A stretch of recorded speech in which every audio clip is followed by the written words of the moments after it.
Hello Leo, welcome back to my channel, The Vibes Inside. I am Mariana and I will start your reading in a minute here, Leo. Just sitting here and tuning in on the energy that I have here for you. This is a general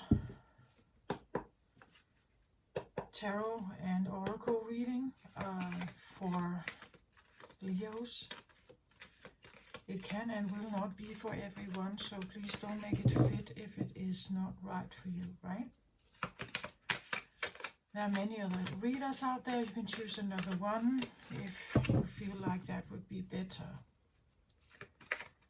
I don't know why I'm saying that. Actually, maybe it's because we want something to fit, but it doesn't.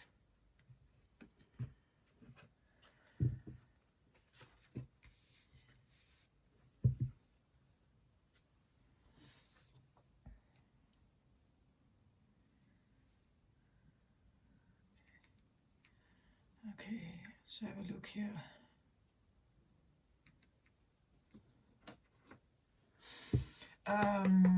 So today I felt like I felt something like, what is true greatness?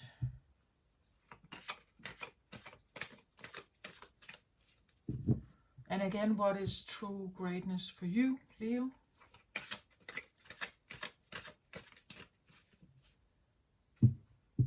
In astrology, you are considered a very fiery, very powerful masculine energy with a lot of go-getter energy, a lot of drive, you could say, a lot of life force behind your energy.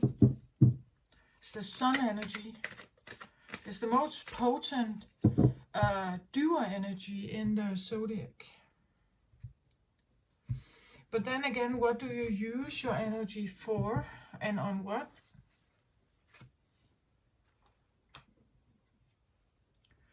I don't know exactly. There is something about what you're spending your energy on and the motivation or intentions with that. I feel like something like that.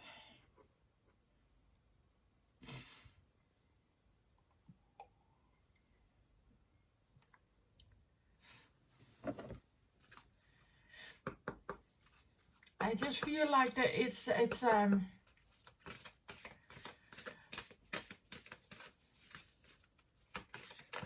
and maybe especially during these times right now, right? The conjunction between Jupiter and Uranus is still right on top of us, you could say here, right over us, and the a square between the Sun and Pluto as well. So I feel like awakening energies from Uranus combined with Jupiter that usually magnetizes, really makes us see something. And Jupiter is usually also connected with work, or let's say if not work, then maybe purpose or the feeling of life mission or something like that. That there could be this opening with these two energies together, like they really want to show us where to put in our effort, right? And with Pluto squaring the Sun, again, the Sun highlights everything, right? It brings light to corners we haven't thought about. Pluto is about abrupt, sometimes a bit volcanic change, right? It can be quite surprising sometimes. Also a bit like there can be a bit of well, I wouldn't say brutal, but a sense of determination behind the energy, right? So I feel like right now, and I'm reading for Leos also right now, it's like I just feel like there's this emphasis on maybe life mission or life goal, or that, yeah, you could probably manifest greatness in the sense that you could find a way to earn money, right? To find a way to build up your name, build up a status, build up some kind of business, build up some kind of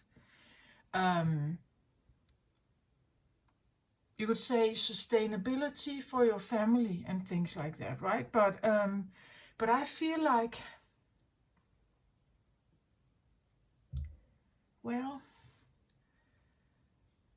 it's like, so now I'm just mixing in some of my own personal beliefs about this, but I think it actually makes sense in your reading here. My spiritual awakening has taken me down a route where I had to differentiate myself from mainstream thinking, in the sense that everything I grew up with, like that entire narrative, everything in it, first I thought it was just my family, an extended family, right? It was like there was this cloud over the way they were thinking, and limitations, and lack mentalities and things like that. But actually, I believe that this is around the world. Like, I believe there's a narrative that the human mind has agreed to. And for some reason, it seems like there's this consensus in the world that we are this supreme being here on Earth, and we own it. We own the planet, and we can do with it whatever we want. We are actually the only ones here that are not doing what we can to save it, to save the planet. Like, we are doing almost the opposite. We are doing egotistical driven like short-term goals, or goals that only last this lifetime, perhaps, for our own sustainability and maybe our children for now. But it's not a long-term goal.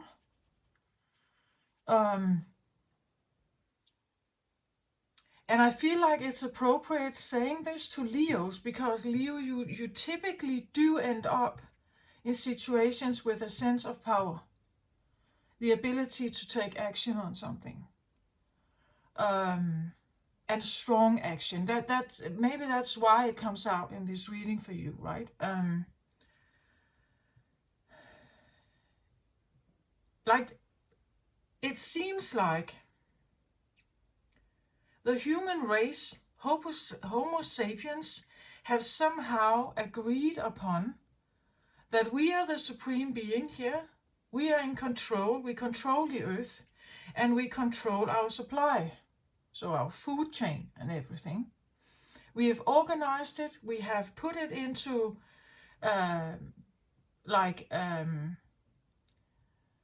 actually, we have done exactly what we are fearing when we look at the science fiction films that talk about invasion from outer space, that takes human bodies as some kind of vessel,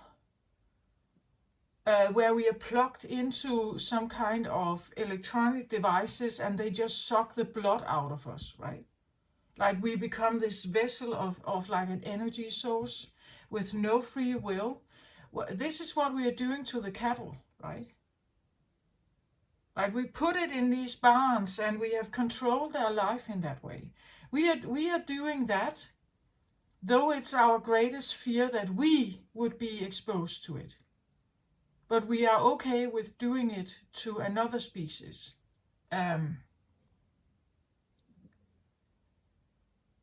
Then there's the money supply. Like, what are you using your money for? Again, the narrative around the world. Like, there's such an emphasis on, like, the egotistical needs of the human race. We talk, like, the fashion industry is huge, right? Makeup industry, enormous. We have for some reason agreed that we are trading with money, which is so strange, because if you look in nature, Like, wild animals are not trading with currencies. No, they find the food that they need. They find it. And then they consume it. But they only consume what they need at the current moment. Right? We have an industry, a food industry, that is also like throwing out a lot of food. Because we overproduce, it's not sold, it's the expire date is done and it's rotten and so on, right? So we have somehow made this available in our shops and boutiques for us to nurse our own selfish and egotistical species idealization. We've made a species idealization out of ourselves.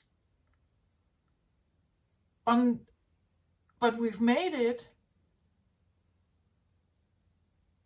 by consuming the things around us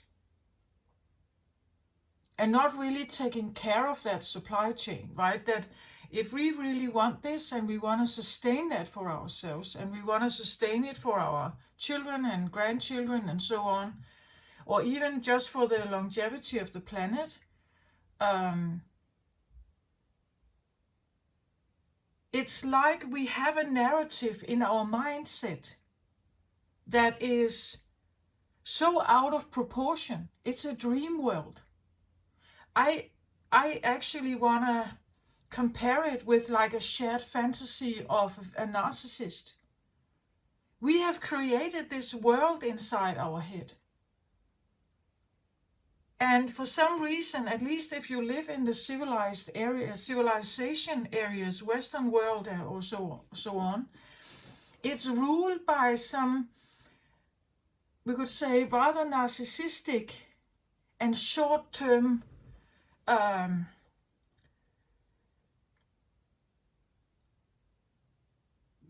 short-term gold diggers.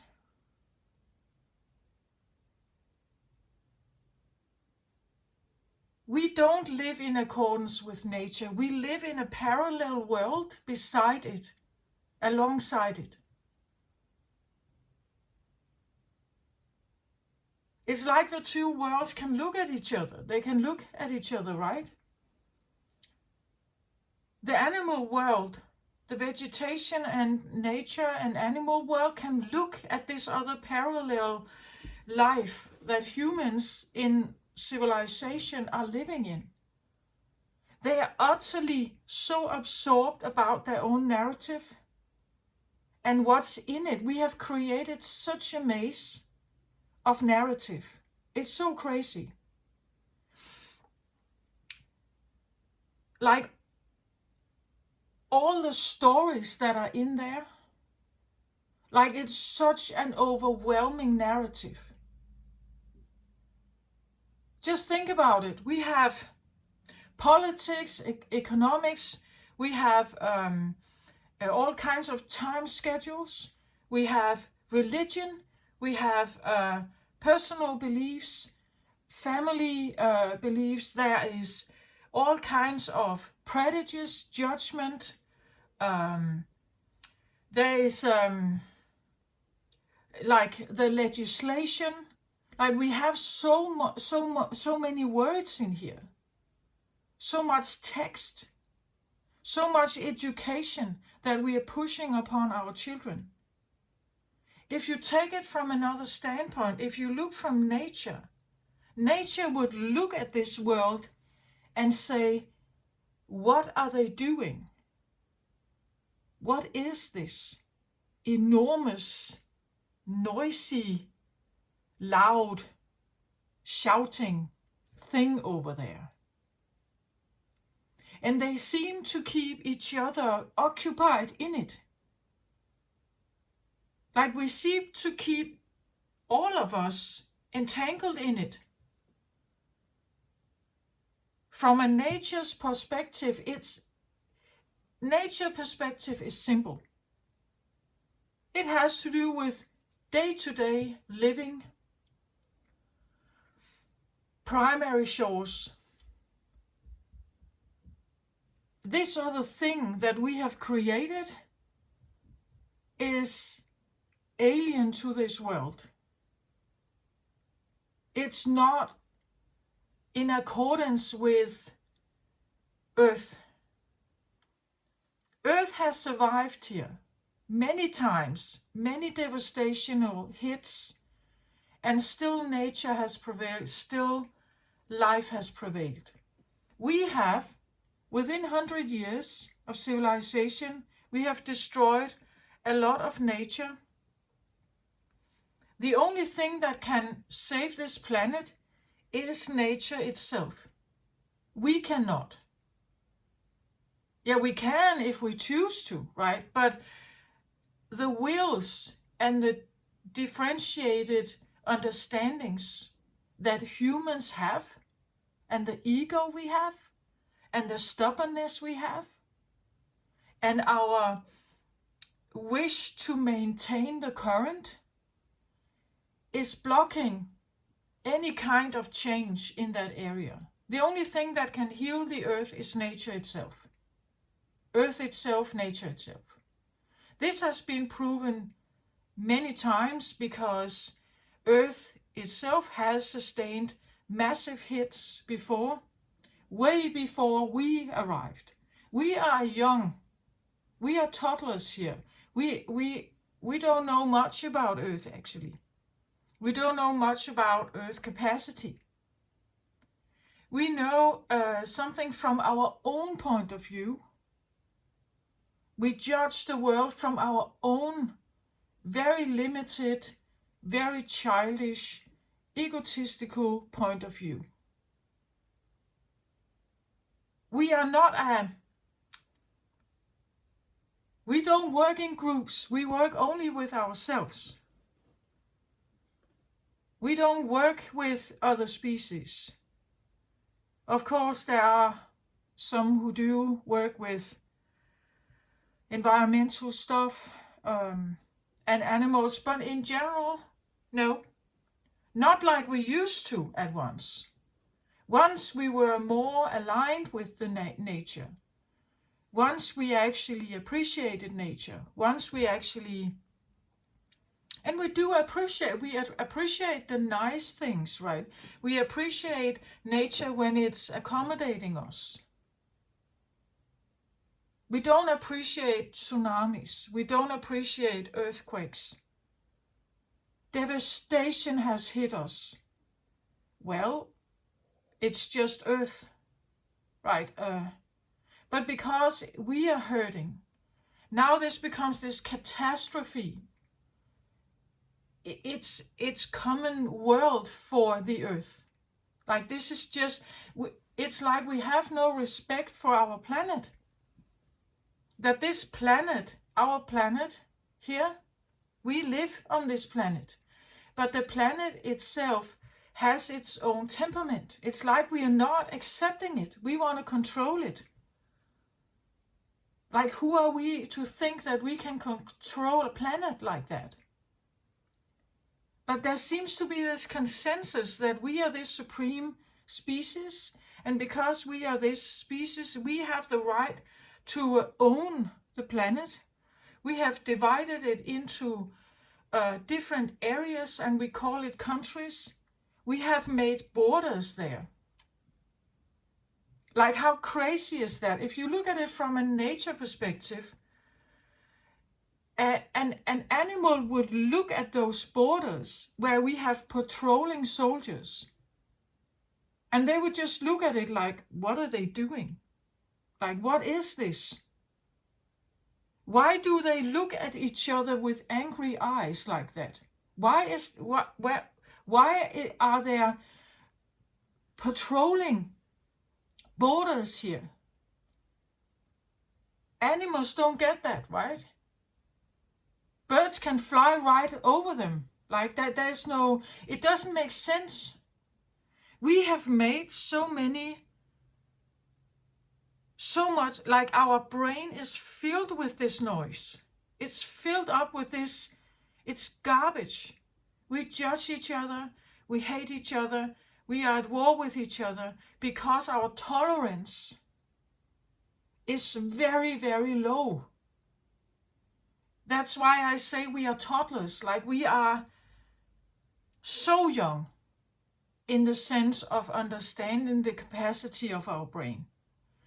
We are still in this very, very young age where we are so concerned about ourselves that we don't look out there. We concern ourselves only about ourselves, primarily, and those close around us. And we have built this, like it's like a parallel world to the nature world. But if you decided for a moment, I am a tree, right? I stand in the forest and I'm looking at this society thing. So I'm just standing, a tree, right? A tree is still, it just stands there. It has no agenda. It's not walking around doing anything. But still it sustains itself because it has roots into the earth. The agenda of a tree is to just stand there because of the roots. It's already nurtured. It's already given what it needs. It has no reason to run around. It has no reason to build things. It just stands there. So if I'm a tree for a moment and I'm looking at this society thing, actually, I would prefer to be the tree, because in there, it's such a maze, and there are so many pitfalls, and there are so many ways you can trip and fall and not be good enough. And it's a fight, it's competition, and it's fighting in here. You have to be on top. You have to be the best. You have to accomplish. You have to. There's constantly something to do. There's constantly, no wonder we are stressed out. The internet is great, but the clutter, like blah blah blah blah blah blah, the clutter, all these, there's so much in there that is just tapping in. It's like it's a voice. I feel like the narrative around the world that has this consensus that we are this supreme being, and that it's like there are different timelines or different voices available on Earth. The narrative of the human mind is highly competitive. It's very masculine, but there is a feminine one also. There is another one. And you can tap into that one and you will see how differently it views this matrix thing. It's looking at it and then it's like, what's going on there? Why are they rushing around like that? And they are angry with each other, or they are fighting, or they are... What is this? Political campaigns.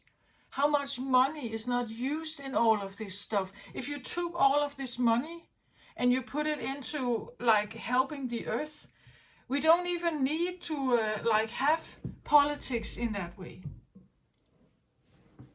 How crazy is the idea of royalty, right? Like so much money put into that. You know, and they're just people. They're just people.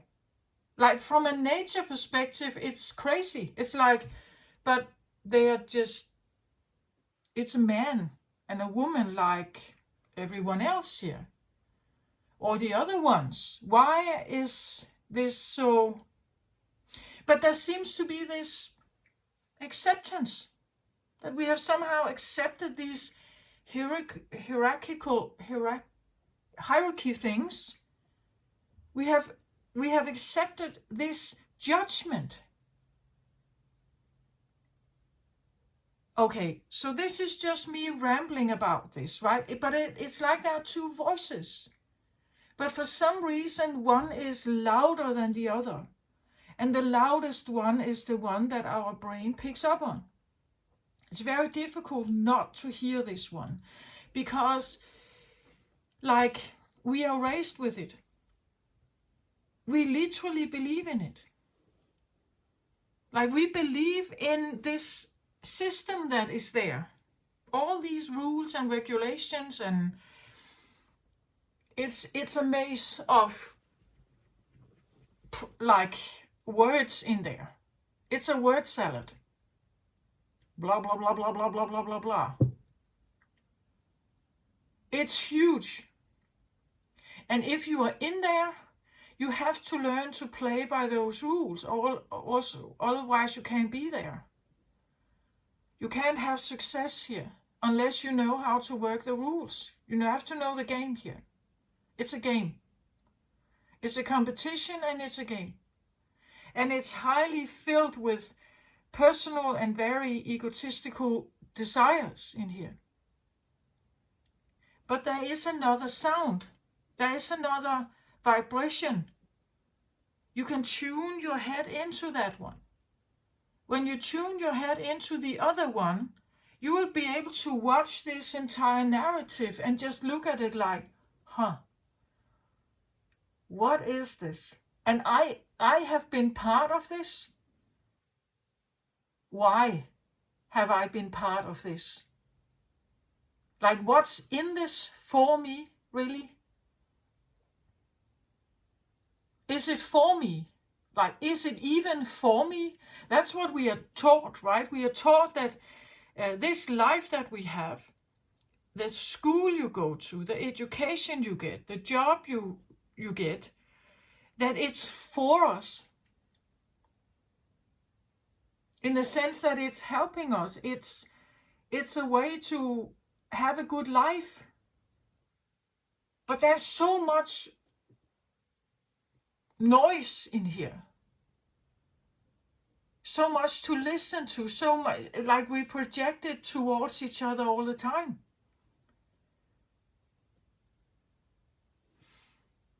There's a lot of emotion in here. We take things personal.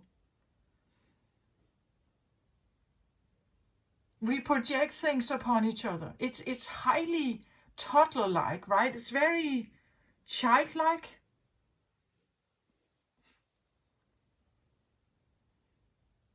We're not good at dealing with our emotions. We grow up, we become adults. It doesn't help. We still feel awful in here. There's too much in here. It's too much to cope. It's too much to decipher. It's too much to find your path in it. We're confused. We're stressed out. Overwhelmed by the pressure of mortgage. And again, mortgage, what is that? Right? It like from a nature perspective, it doesn't make sense. There's so many rules in here. It's just one big narrative of blah, blah, blah word salad. I feel like it's like a hypnosis. Like we're hypnotized into this. It's a big hypnotic voice that just keeps us engaged with each other in it. It keeps us in a loop in here.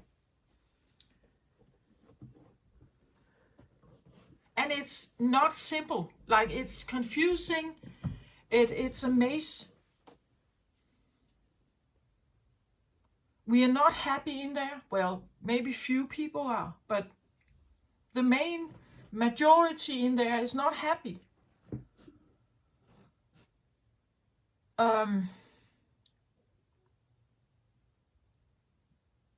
And maybe I'm saying this because I feel like Leos, there is something about your striving, the feeling that you want to succeed about something, that you want to make an example of something, you want to like get to the top of something, or you want to have fame, or you want to be known for something or remembered for something. This Leo thing, and you do have a lot of drive. Again, of course, it depends on maybe how your planets are positioned. But let's say you have your sun in the 10th house, right? Then you would be one of those climbers, right? It's you would definitely need to do something very important with your work, right? And I feel like I could be talking to someone like that, or someone who has some projects in mind that could actually be different, maybe. As again, I started out by saying, what is true greatness? Because greatness is a feeling inside, as well as it's the external validation. So you can have a lot of money, you can have like the expensive house, the expensive lifestyle, the luxury. You can have all of that around you, but maybe you don't feel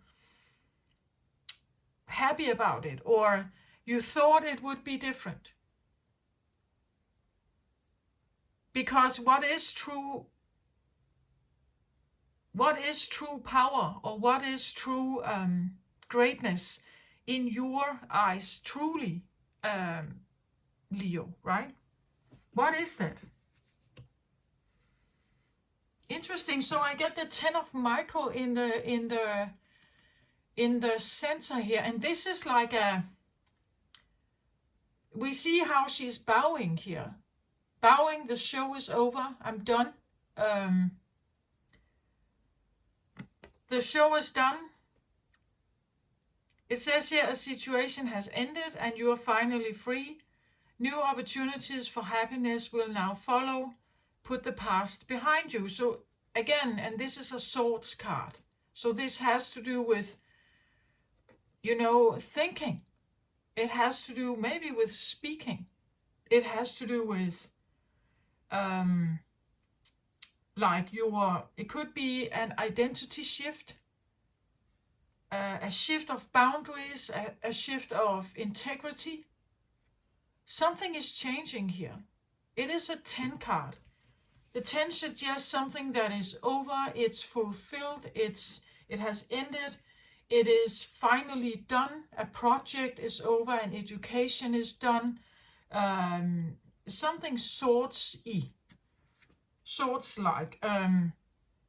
Sword is and I do have a lot of blue here for these readings. So it's about the throat chakra, the way you communicate, the way you think about yourself and others. It could be something about what kind of thoughts are dominating your world, right? How do you... And I feel like there's something about performance here.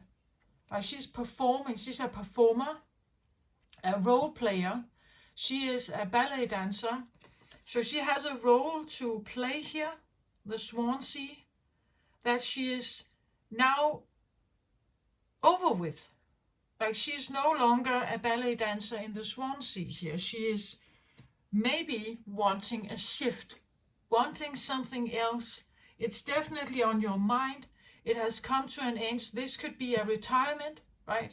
It could be that you're changing fields, job fields or purpose fields, that there's something you've been doing here. Again, this is entertainment. Ballet is entertainment, right? This is about entertaining other humans. They can come and see your art here, and you could probably be very good at this dance or this artistic world or this artistic thing you're doing. But again, as I said, it could also be that maybe you are bowing now and saying goodbye to something that has been of maybe, as I said, human value.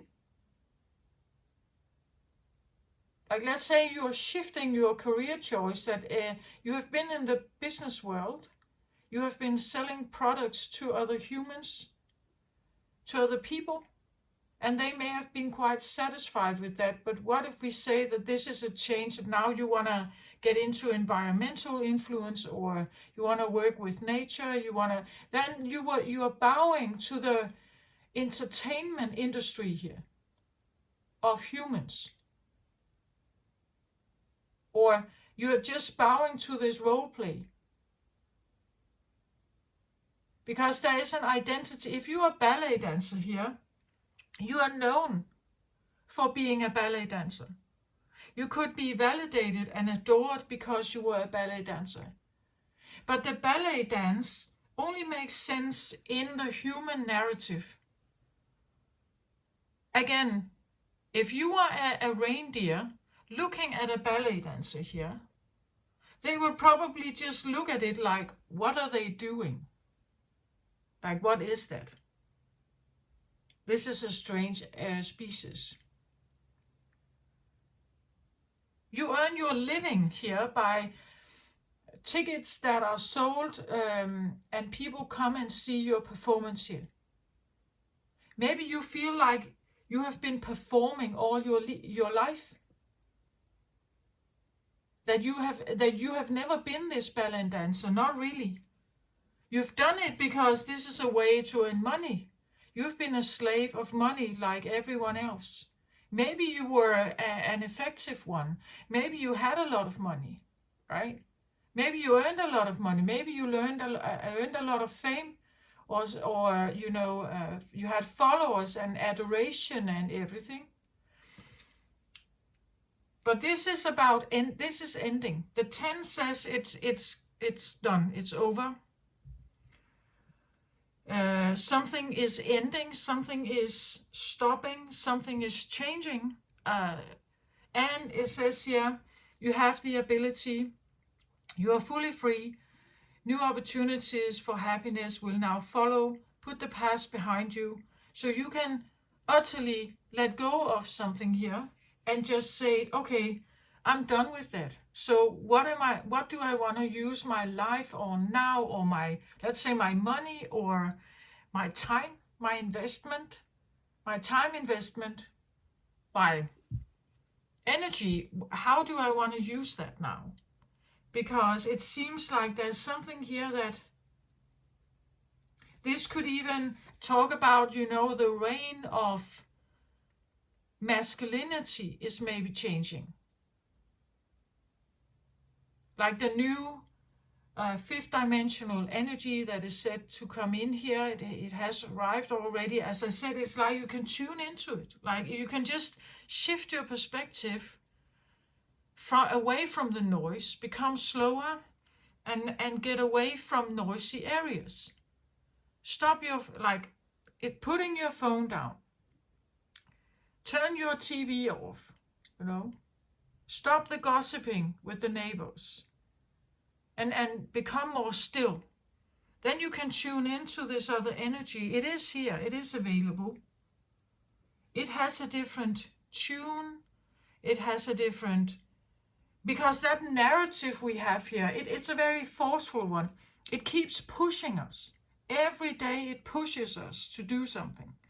This other energy is different. It doesn't push in that way. But you have to become still to hear it. Maybe that's what you're doing here. You want to become still. Maybe you need a break. You have been performing for a long time. Now you want a break.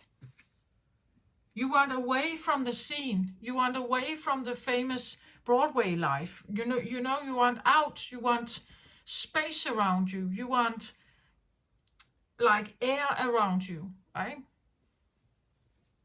You don't want to be on a scene.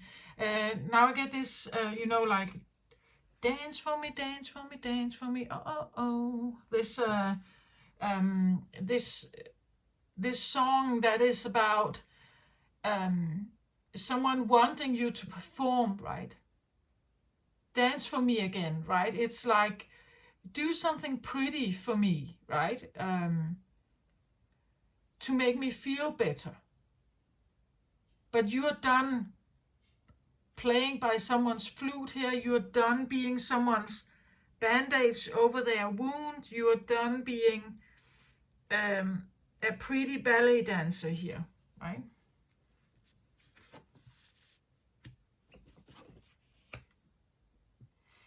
So on each side of these, on one side here I have the goddess of discernment, and on the other I have deceit. And I think that this is because like these two influences are here that is now helping you to make this decision. Or that is why you feel this decision, and you feel this, that it's like, I'm done with something here. I'm done with a performance, I feel like. I'm done with a role play. I'm done with a mask, maybe. A mask here.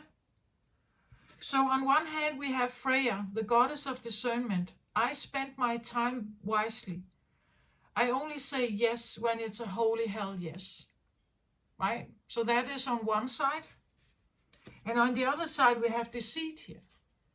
The deceit, I feel like for some reason, I feel like this can kind of link to what I just talked about, this extreme narrative that we have all been introduced to this through our parents and grandparents. It has been this accepted consensus that it's like this, it's one big shared fantasy that we have all somehow just accepted, that this is how it works, this is how it is. But actually it's a big deceit, right? We are deceiving each other. First of all, there are so many rules in here. So much judgment and negativity and lack mentality and power struggles.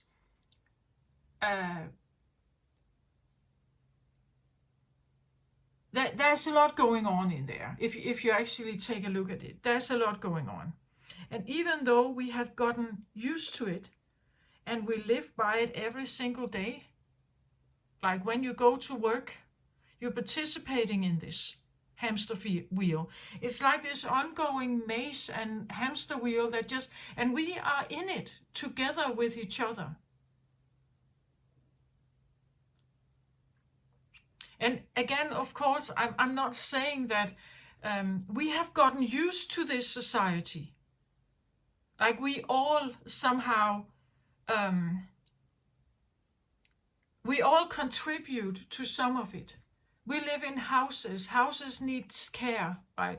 Houses needs to be heated. We need food on the table. We can get ill, so we have like hospitals. The hospital industry and medical industry is huge also, right?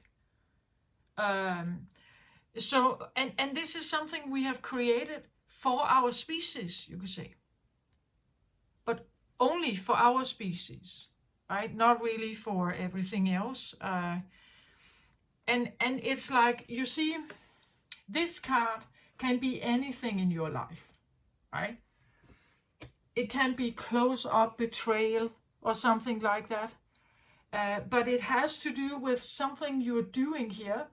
It could be about work, because she is a performer. This is her work, her job.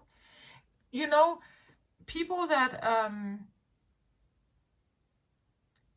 live by dancing here, you could say, they could live by something that initially was a hobby, that they thought that ballet dancers were beautiful and they wanted to become a ballet dancer like that.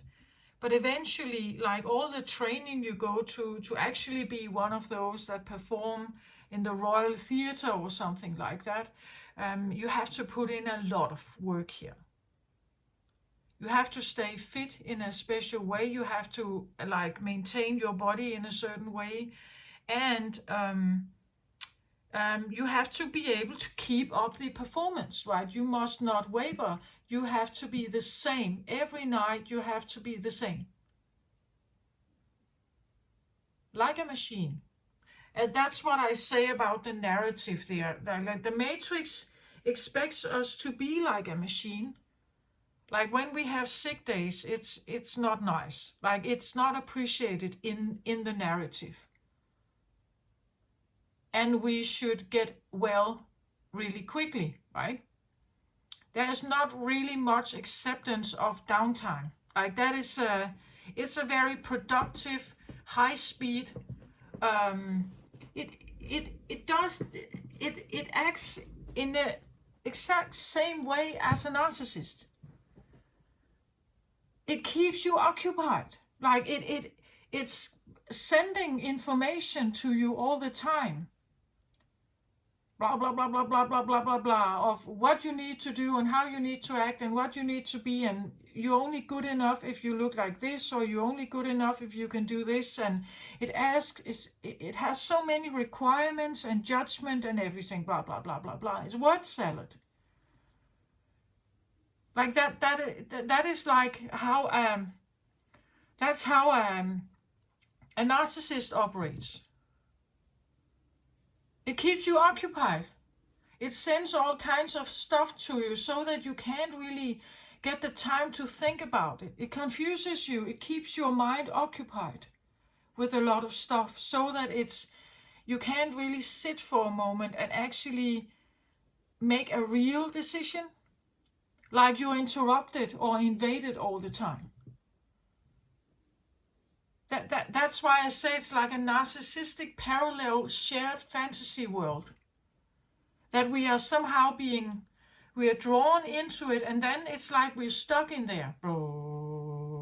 Just, but if you look from a natural perspective, like nature, like they would just, it's like, what is this? Like, why, what are they doing in there? Like in nature, life is simple, right? You live or you die. You feed or you don't feed. You rest or you don't rest, right? It's very simple. Of course, we would like things to be beautiful all the time. Again, that's a human thing. It's a human romantic thing that life can be peachy all the time. Actually, what we have created is like a life that is more fluid all the time. And we are asking it of each other all the time, that it has to be kind of the same all the time.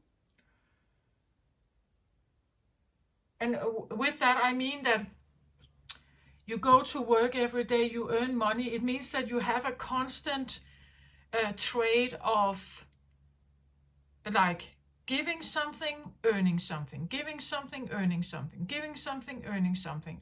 And the earnings can keep you in a more fluid flow of, let's say, food and shelter and everything. But in nature, it's actually not like that. Like it's a bit up and down, and sometimes it's cold, sometimes it's warm. Sometimes there's enough water, sometimes there is scarcity of water. It's a cycle of life. The seasons are there, but we do not like that. We want it to be even. We want it to be fluid. You know, we want it to be like when we were in the womb. Because then you had everything all the time. It was nice and cozy and warm, and you had a like all-inclusive food supply all the time, and you had the protection of the mother, her warmth, her heartbeat. Everything was sustaining you there, right? It was comfy. We like comfy. And to extent we like funny comfy or happy comfy. That's what we like, and that's how we have tried to create a world that has this more even flow to it.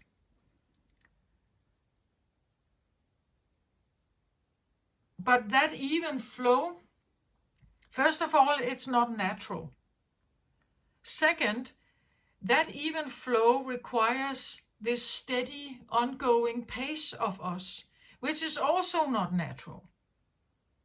Like if you look in nature, animals are not constantly on the, like doing something all the time. Some animals, they rest for several days before they go hunting.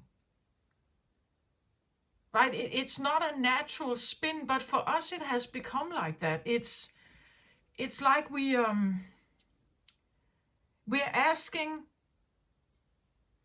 all of us to be machines, to do the same this like every single day. It's a machine voice. It's not very fair. It doesn't think very fairly. It's a demanding voice that just keeps us going like machines like that. And I know I'm generalizing, of course, right? But that's how it's acting like that. It expects an effort every single day, and well, many animals do that as well, of course. But there are times they are on their own schedule, you could say. They have their own schedule. I'm not saying that wildlife is better. I'm not saying that we have to go back to this rural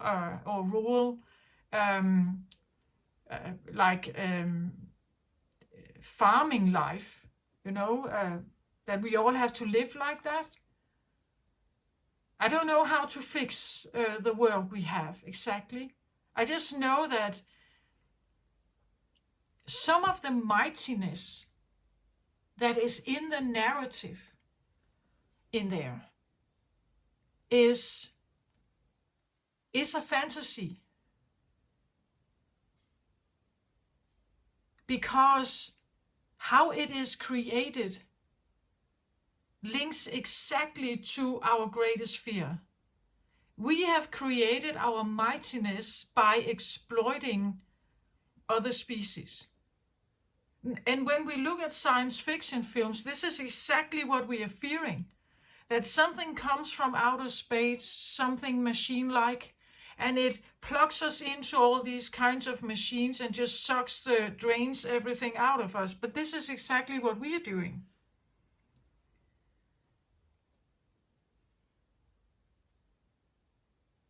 Maybe not that harsh in some way, but we somehow put a blindfold over it. We don't want to look at it. Like we look at the beauty, all the beauty stuff and fashion stuff in there instead. We're not looking the other way around. We're not looking out here to see what's there.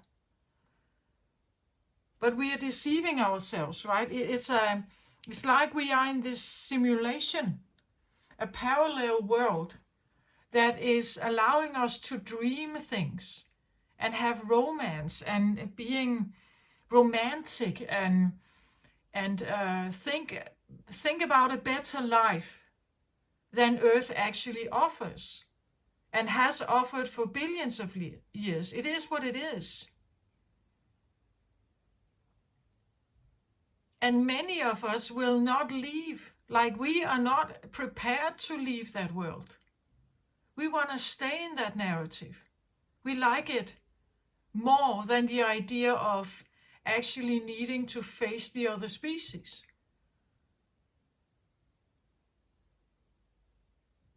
We don't want collaboration with the other species. We want to control them. So we stay in that narrative. And then there are those who do want, who think about society, who thinks about the climate, who thinks about other species, who are concerned that what about our grandchildren? Will they even have a fertile earth? Or is the human species done by then? Like, how far can we go before everything is a dry desert and there's nothing to eat here anymore? What kind of earth am I actually giving to my children and to the grandchildren? It has only taken us 100 years or so to destroy a lot of stuff. And that's why I talk about, like, what is mightiness? What is that truly? Right? Because you can have a short-term experience here on Earth where you have a lot of wealth and riches and luxurious life. Yeah, you can have that. And it can be highly egotistically driven. I just want to exploit and get as much money as I can. I don't really think about any kind of consequences or responsibilities towards climate or environment. Or just the way I treat other people, or just the way I treat, let's say, animals. It's like I'm above it, right? I'm above that kind of life. That's mainstream humanity. We are above whatever is going on the planet, the ozone layer, and it's like, yeah, they talk about it, but it's not real, or I can't really see that much difference in nature, so it's probably a lie. I can't tell you whether it's a lie or not. I can't tell you. I can just see that the cards are indicating that you feel a deceit about something. I can see that you want to put an end to something here, and that you are only getting involved in stuff that actually really is a holy hell yes here. That you are not going to waste your energy or your performance or your money or your time or your thoughts even on something unless it's really worth it for you. For you, right? Again, what is worth my time? What is true mightiness? So if I'm looking at her here in the sense of, I am Leo, right? I'm the sun, and I want to use my energy on something that is worth it. For me, of course, yeah, for me, but maybe for more than you, right? Maybe you think that it's for more than you.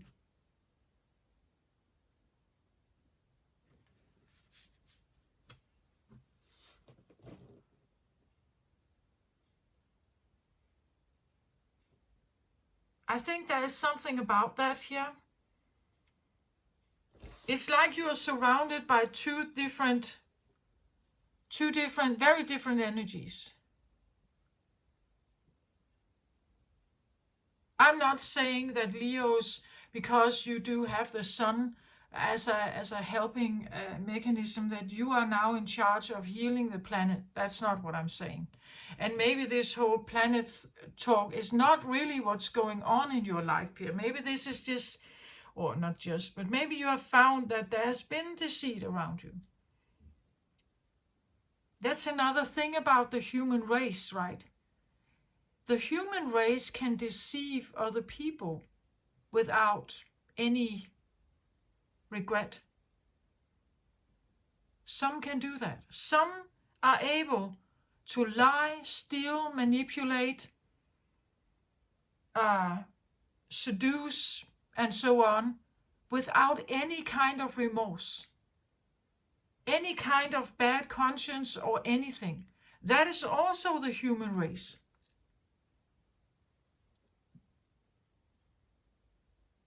We can have very kind, beautiful people, and we can have like the greatest liars, and they just smile at you, smile to your face, and lie to your face.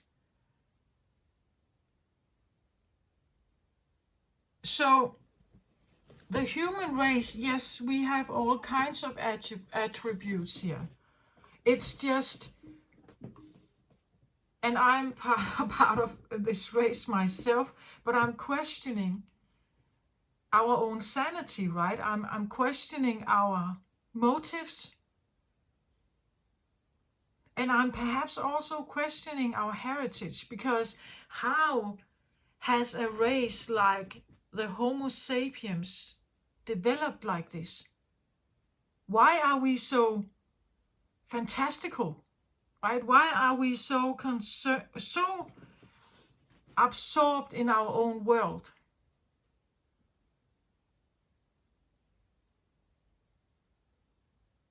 Like, how did that happen?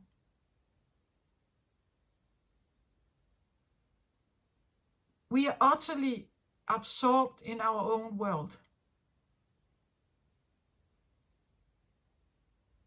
Again, and in that world, we think about ourselves as supreme beings. We are not animals, right? No, we are humans. So we are this separate race that is superior. But then again, how are we superior, right? Yeah, we are superior in exploitation. But we are not superior in healing. We are not a kind race, not to other species, right? We are not kind. We are like a bulldozer.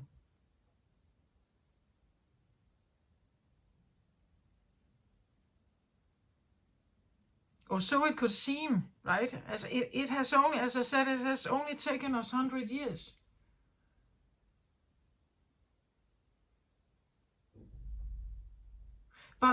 But nature has the ability of healing many things. It has been discovered that there is this fungus from the rainforest that can eat plastic. It can literally change plastic into an organic material. So take a look at that again, right? Nature can be the one that saves our mess. So who cares about a Rolex watch? Who cares about millions in your bank account? Who cares about the Tesla in the driveway?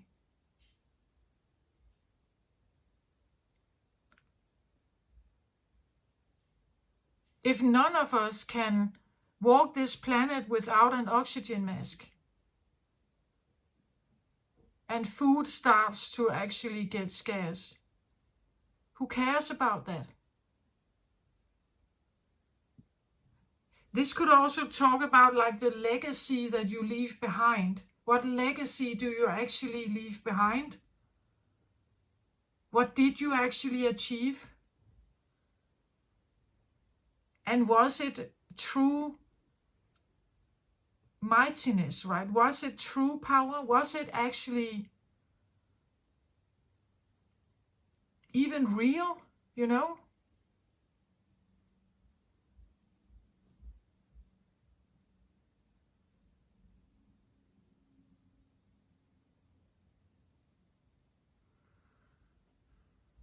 Well, my Mars is Aquarius, so maybe I'm like a bit biased here, you know, but and Aquarius is the opposite of Leo. So an Aquarius will always challenge a Leo in the way they think, or prioritize.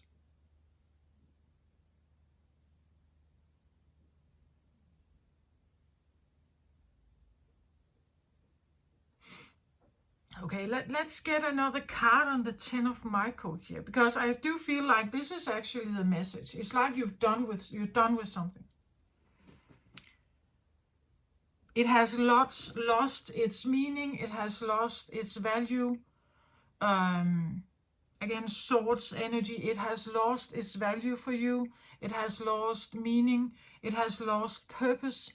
It has lost, like you can no longer identify with it. You can no longer, it's like it's no longer meaningful. Again, let's say you are an extremely successful business person here, but then you lose your son.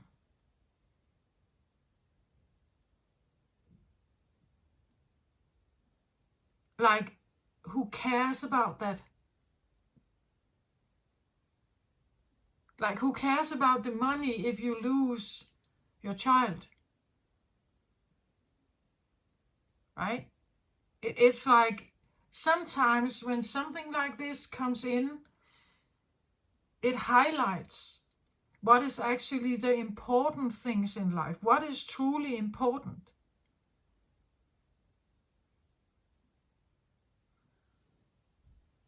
When it comes down to it, what's actually truly important? The other day I was birthday shopping, which again is also part of the narrative, the Matrix narrative, this birthday thing. Birthday, right? Celebrating birthdays, it's very human. Like the animals don't do that, right? So we want to celebrate ourselves. Like it's highly, I feel like narcissistic. Like we really want to stage ourselves. We want to like put ourselves forward, be seen, be celebrated, being adored. We like that. We like that a lot, actually. The selfie world, you know. See me, see me. It's like a toddler. Look at what I can. Look at what I can do. See me. See me, see me, see me. That's what I feel like. That's the narrative. I see the Matrix like that. And I'm just so tired. Like, I don't want to deal with all the stuff in there. All those stories, all those narratives, all those, it's tiring. Why even bother with that? But that's probably also typical Aquarian. Like I don't care about it. All the values and virtues and ideals and icons and all this stuff. All the prayers, all the rituals, all the traditions, all the morals. It's tiring, all this stuff in there. And then think about a reindeer or a rabbit. Like, do they have all these morals, tax systems, and it's tiring. Enormous and tiring. And actually a waste of time. It's a waste of life and it's a waste of time. But just take it how it resonates. If you don't feel like this is currently in your life, you get my point of it, right? That something has been taking up an enormous amount of your brain activity, perhaps. And you want it to stop. Like retiring, ending a very tiresome job or somehow. Maybe because you feel like there has been something going on. I have been hypnotized into believing that I think that there's even this idea right now about the generation, the millennia generation, right? Because they have grown up and been asked to do whatever we were, everyone else. Go to school, get the education, and when they've done that, and they have maybe even put themselves in study debt, right? Now they can't get a job. There are no jobs out there. So they have been following the advice, but it's an advice that's obsolete. You can no longer follow the old trail and expect to have the same outcome. The plan they have been following hasn't worked. It's an angry generation because it doesn't work for them. Many of them are unemployed. They have difficult time finding jobs. Even though they followed the plan, but it feels like a deceit, right? It feels like they've been occupied by following some kind of plan, but it's actually not helping them, right? It has actually not been in their favor, though they were told it was.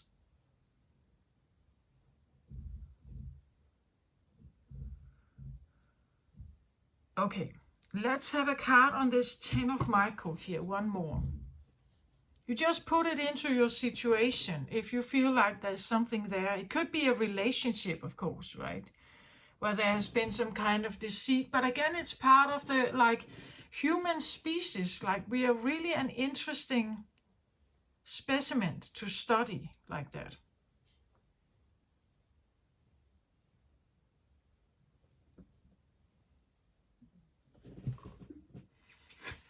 So I get this card. It says decision. And then it says, release yourself from that which holds you back, a need to detox, unnecessary worries based on a lack of self-confidence. So again, there's something about not wanting to dance by some kind of tune here. She's releasing some birds from a cave. Again, an interesting idea. Like, who are we to take a free bird and put it into a cave, right? The bird is beautiful because it's out there. It lives in a natural habitat. It has a free way of moving. Then we decide to take it and put it into a cave where it can barely move. Because we want to look at it. It's our pet. We want to talk to it. We want to own it and control it in some way. And that's how people do that. It's normal. You can have a bird in a cave. Nobody would actually think much about it. You can have a rabbit in a cave. The way we control like dogs. Like, I believe dogs are trauma bonded. Like, they're taken away from their mother when they're 8 weeks old. Like 8 weeks. They have no other way but bond themselves to the owner that gets them. It's a trauma bond. Let's for a moment just think about the idea that the puppies stay with the mother and they have a sense of wilder life. How would a puppy be if they were, half a year old? We would probably say, yeah, but then you can't train them and they won't follow you and they won't like take orders. They don't want to follow you or they won't do what you tell them. Yeah, exactly. They won't do what you tell them because it's not normal.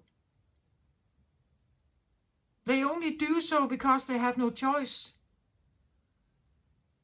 But that's not how we want to look at it, is it? The dog is a human's best friend. Yeah, why is that? Because it has no choice as a puppy. It's a trauma bond, like with a child. The way we control horses, right? The horse puts up, if it's a wild horse, right? Then you catch a wild horse out there. The horse puts up a fight in the beginning. It doesn't want to be ruled. It doesn't want to be controlled. But once it gives in, it is now in the hands of the rider or owner. It has yielded its energy. It's like, but we take that for granted. The horse industry is huge. It's a money machine.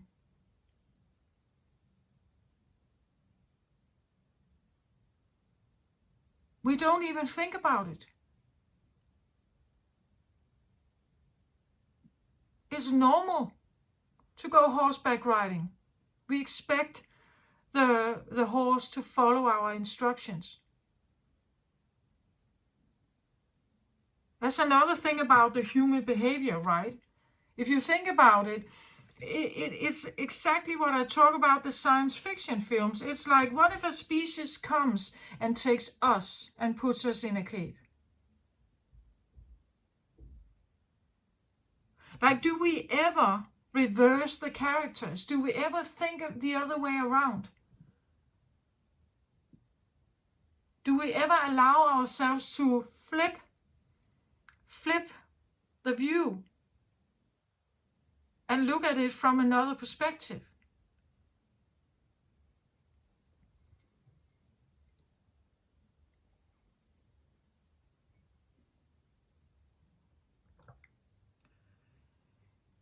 And maybe that's what you've done. And maybe that's why what these big planets that are currently definitely influencing us in the sky right now, Jupiter and Uranus. Uranus is ruled by Aquarius is ruled by Uranus. So we have Aquarius energy here as well. Aquarius can be a bit of a rebellion. It can be this, like, I don't go with the flow kind of feeling.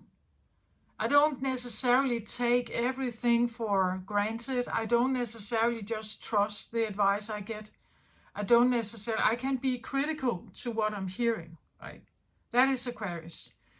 And my Mars is Aquarius, and maybe that's why I speak the way I do today about this.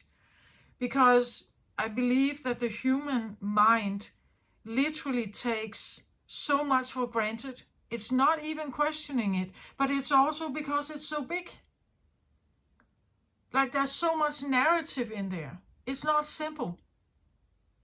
If life was simple with like few life choices, it would be easier to navigate. There's so much to consider inside this narrative. So many different languages.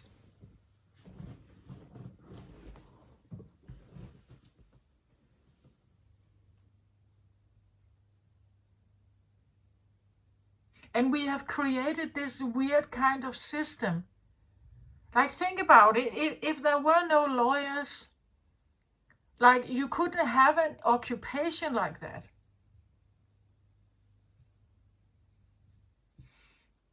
I get it. I know it has developed over time. The reason for this is that people can't really get along. The human race is not very good at getting along with each other. We are not very tolerant. So some of these systems have developed because it seems like there was a need for it. Right? There was a need for it, so it seemed like it had to develop. Over a long period of time, of course. Because we are not very tolerant. We're not very good at, like, accepting each other.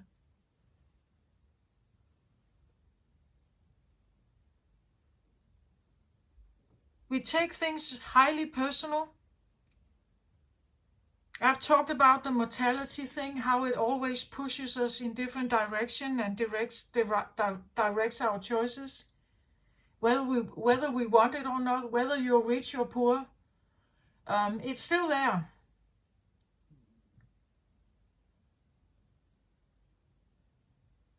We are afraid, like, that there's something in us that doesn't want to lose basics, we don't want to lose control of our lives. We don't want to get in some kind of trouble. We don't want to be threatened to our core. Which animals can, like, they can live a life like that, especially the prey parts, right? They live in it with that awareness a lot. I believe that inside the human species, we do have that as well. We have preys and we have predators among the human race. We say that we are Homo sapiens, like we are somehow the same, but we're not the same. I don't think we're the same.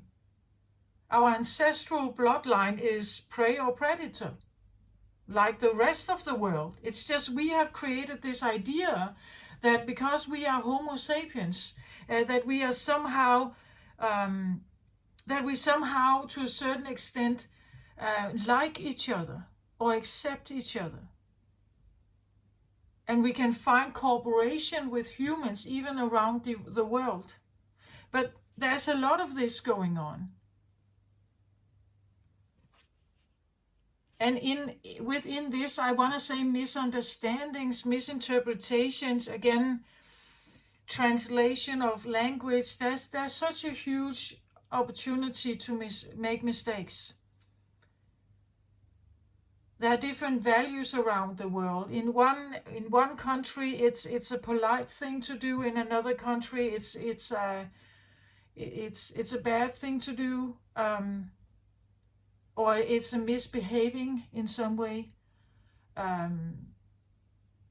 There are so many rules in there that comes with the idea of being human.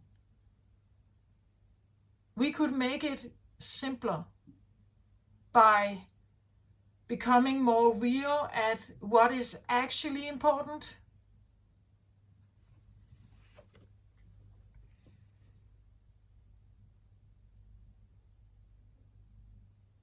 So these could be people around you that you are releasing. You're letting them go, in the sense that you don't need to control them.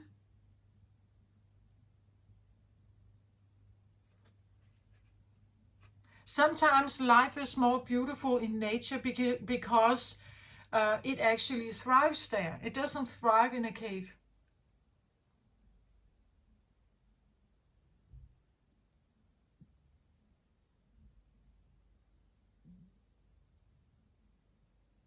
I get a bit like, it's like every time you're the one that actually has the power, you also have enormous responsibility.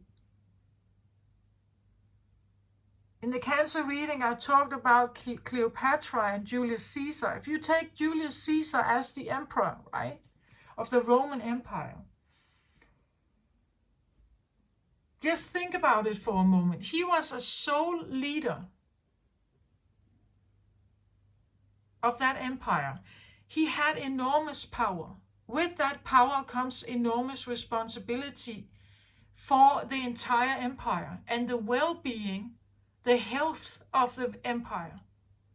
His decisions have direct effect on the well-being of the peasants and everything in that empire. If this is supposed to be a healthy one, he has to think about more people than himself. He has to think about the well-being of every person in there. Having leadership is a trust matter.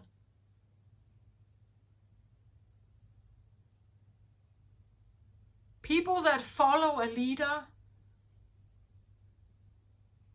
they actually put their lives in their hands. To a certain extent, they're putting their lives in the hands of a ruler, a leader, someone who makes decisions, like puts out a plan. And yes, maybe you just thrive in the power. Maybe you just thrive by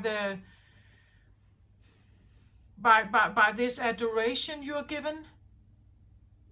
But I think whom I'm speaking to here has realized that there's more to it, right? It is way more. It's not just about me earning, like having my status up, my money up, and securing everything about myself. I do think that Leos do that. They are usually also quite generous because they have secured themselves.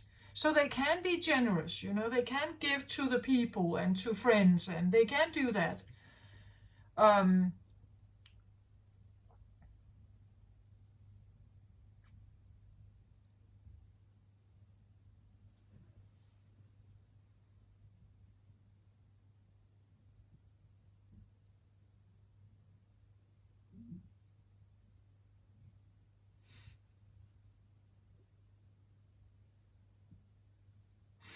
Like with these two cards, I get the feeling of like, it's like the things that Leos may have done normally to have status in society is maybe changing,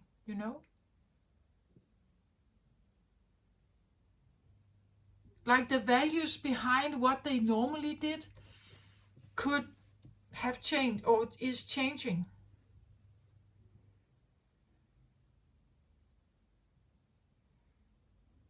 a decision card here. This is a choice, a decision you make, a thought you have. And this is also about thoughts. It's a mind, you have a mind process going on here where you're changing your mind about something.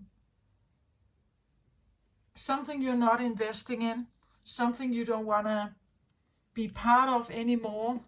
Or it had value once perhaps, but now it doesn't have value anymore. That's why I talk about like power. How do you use power, right? What is power actually? Like the human power, is it really power? Or is it just some kind of fantasy we have? Because when it comes down to it, yeah, there could be a reign of power, you know, like the way the human species have developed and the industry and the cities that we have, yeah, we are ruling something. But for how long? Like the empire of humanity is there, but for how long? It's not a long-term secured place. Like the voices that are ruling this are not good emperors, because they're not sustaining the planet, the health of the planet. The emperors are, it's not a healthy, that's what I feel like here. It's not a healthy leadership troop or a group that sit on the major, on the major players. The major players are not good emperors. Not if they cannot see the surrounding world around them. So we have bad leadership, actually. We have bad leadership.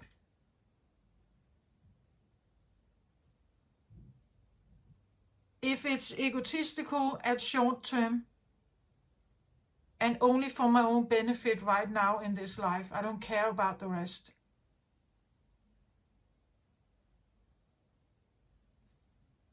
It's bad leadership. So I feel like the human race has been seduced by bad leadership. There's no longevity in this. It's not going to sustain itself.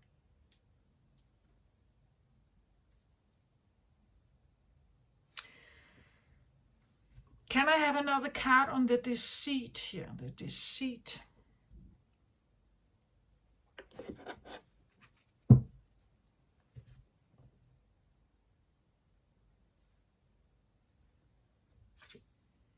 So I get Ace of Wands. This is life force energy, right? This is your willpower, fire energy. Again, it comes with this, she says, yeah, I only say yes when it's a holy hell yes. I'm not wasting my energy on something that is maybe egotistical, right? Ace of Wands is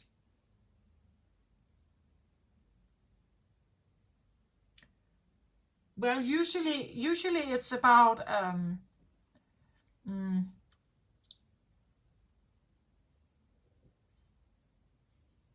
today it comes across as like egotistical will. Like if you only have one, you could say, intention perhaps. Like if you only have one selfish intention. Again, we can see how the wand is here, but then there's these protective hands around it. So either you're protecting your own energy, or someone who felt like they have been deceiving you here. That the deceit is that someone is, you know, like protecting their own energy here, not keeping you, that you can't get near to it. Or that someone warms their hands on your fire, right? So someone warms their hands on your effort, on everything you put in, that they are just, I get lodging, you know, like a feeling that, or a parasite, like this is the feeling that something has hooked itself on you, and it's just, you're doing stuff, right? And it's just this passive parasite that just keeps sucking from whatever the fire you have built, you know, that feeling that something has gained something, but because of your energy.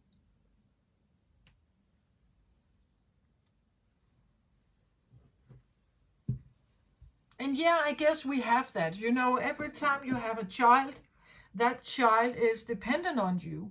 You could say this could also be a sense of codependency, that someone here around you have been codependent on what you brought to the table, or your energy, right?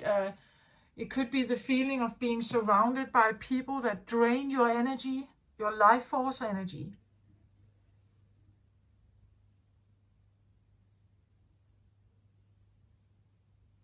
Like they're warming their hands on you, like the fire that you create, or the fire you are, you know? So it's like they're lodging in your apartment without you knowing, or they are exploiting things around you that you have no awareness of, like a hacker that hacks into your bank account and steals small amount of money over time, more and more and more, and and maybe you don't see it much because they're just small amounts, right? But eventually it's actually a problem, right?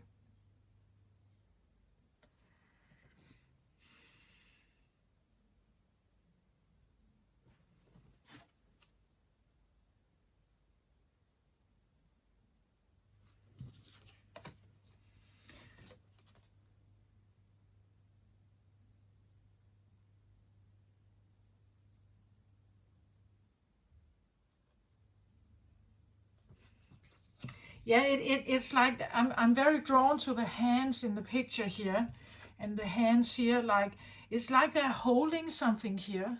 I can't really see what it is. Um,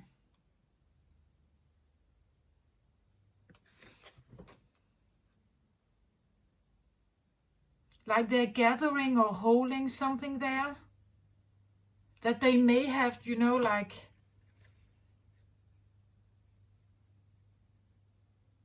and again, these are people that are around you, right? Hands that are around you here. This could be what we call friends.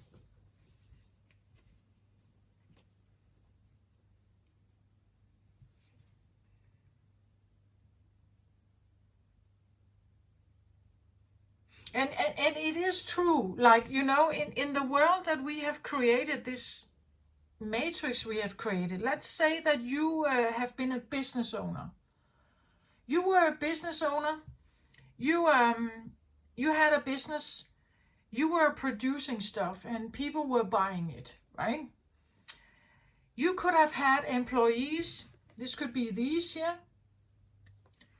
You had employees who was working in your store or in your production factory or something, right? And in that way, they lucrated on your idea. You know, like your drive to build this business, to lead it, to move it forward, to, you would say, your drive, your ambition to get something glowing, to get something burning here.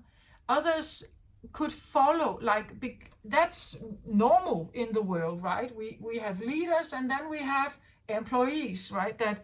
That follow, and they get hired and they do something, and it all keeps the machinery going. The leader usually cannot do without necessarily the employees or the workers.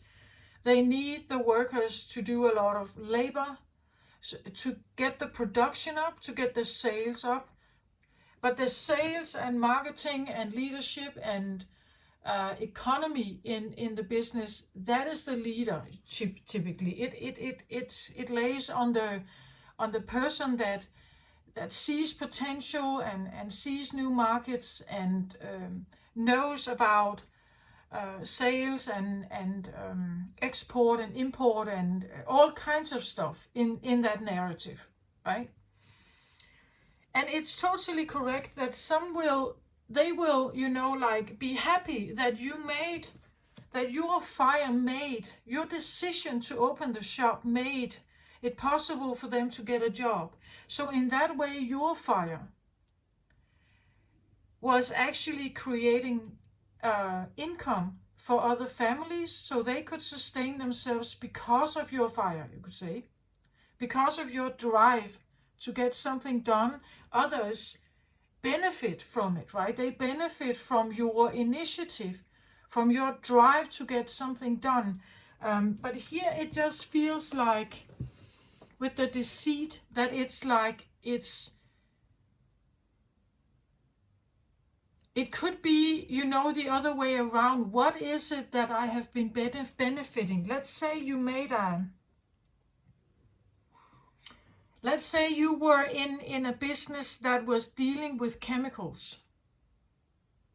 Yeah, so your drive to build this business, yeah, it was a great drive. You built it, you got it standing, and others did actually work there. Others did have a job. Others did, were able to feed their family and so on. But the problem is now that you've realized that these chemicals have actually polluted, like the water in the sea close by. It has polluted many grounds. It has become a problem for the local society. Many of the workers got sick, perhaps, like a bit like Aaron Brockovich film, that this big company, they had many employees there, but those employees got sick over time. The water was polluted, the drinking water and so on was polluted. The people in the nearby area got very sick, right? So there could be this feeling that I have been participating in something that, like, first of all, maybe I've deceived myself with some kind of dream of fame or something. Or I thought I was doing the right thing. I did do this, perhaps. I did take action. Others could, lean on my fire. But I see now the way I've done it, or the job I had, or the job I offered, maybe it was not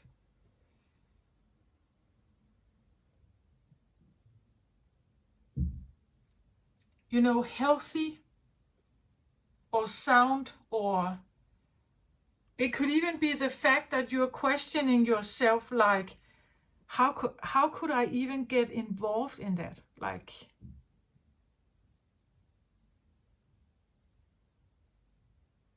how could I get myself involved in that?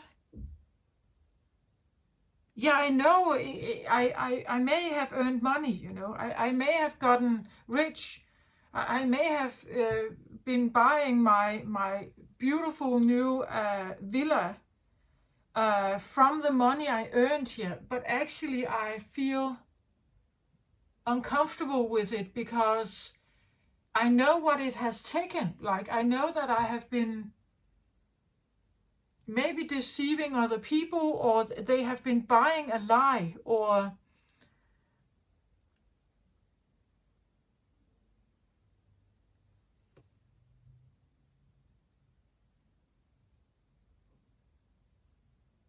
like a new diet pill.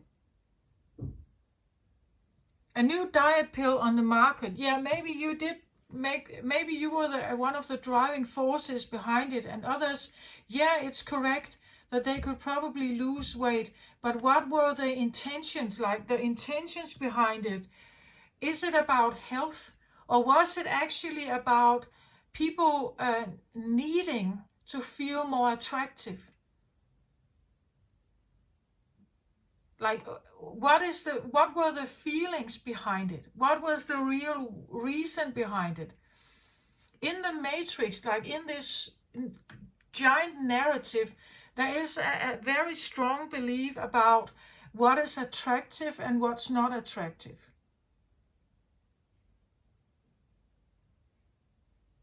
As a human, right?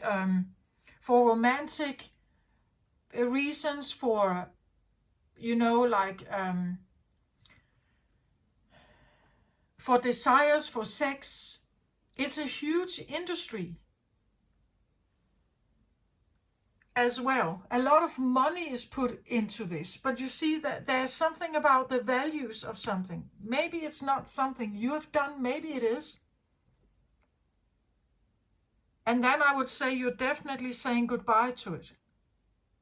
If you have realized, I've had this. I've made decisions in my life where I'm just, when I think about it now, it's like, but why? How could I do that? Why did I do that? That is not,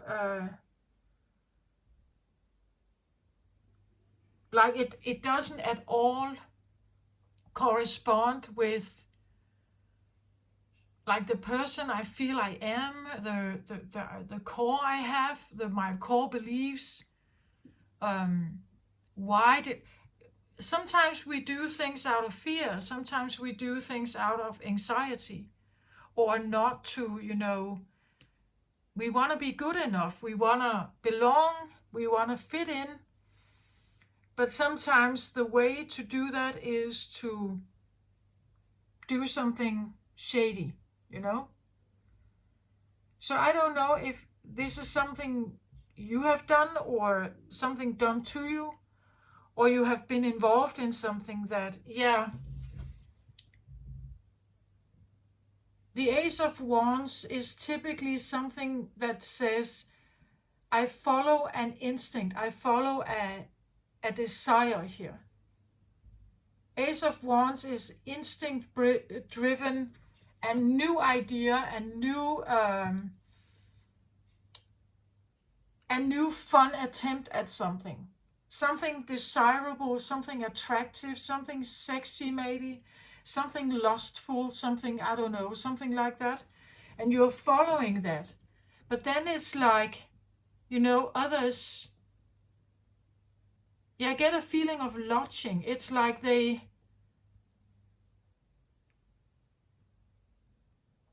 are protecting it, It's like they hold this, and maybe that's the deceit, that this idea that we are embraced by something, we are adored by something, we are cheered on by something, maybe that's the deceit. That maybe this, like, maybe this crowd around you who has been like worshipping your fire here, or liking it, or adoring it, maybe it was only to get something from you, like maybe they were your friends because you had these great parties. And they were always invited, of course, right? They supported you because you would invite them, or you would be generous to them. If you supported them, you would be generous to them. So they were your followers because they could benefit from it. Not really because they liked you, or not really because they saw you as a talent, or not really because they, whatever, something like that. So there could be this feeling that I'm done with this, like these followers, or this hurt I've had around me, these people around me, I'm opening this cave now. I'm just letting them go, because this is, You could even say there could be a sense of codependency, that people here could be around you. And maybe, you know, they have been cheering you and everything, but it's because they're codependent on you. They rely on your energy. Yeah, I get lodging, like something has hooked itself on you, and then it's like maybe you thought it was genuine. Maybe you thought that they really liked what you were doing. Maybe you thought that it was real. But then you found out they were only there to, you know, harvest your money or get access to contacts, or they were just there to, yeah, as I said, you throw big parties, right? And they were there just to get free alcohol or to have a good time, or, you know, they were not really there because they did like you. They were not really there because they saw you as a real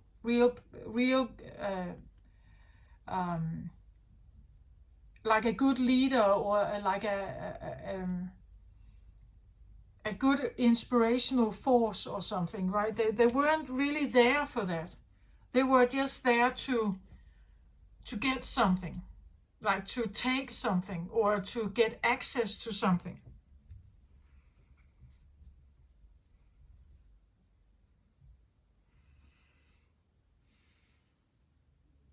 So I want another card now on Freya here.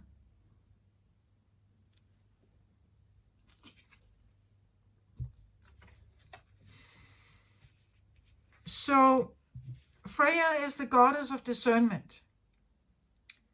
I spend my time wisely. I only say yes when it's a holy hell yes, right? So this is someone who, I wouldn't say that she's angry, but you know, she has just this boundary up. She doesn't want to get involved in something that is untrue or dishonest. She doesn't want to use her energy in something that just takes and takes and takes, or is lodging, as I said, is not honest. So then I get the arrow reversed here. It tells me something about like blocked communication, I would say. The arrow usually sends a message through the air, aims for a target, you know. But when this is reversed, I want to say it could be the feeling it's like you're not talking, or you have blocked communication.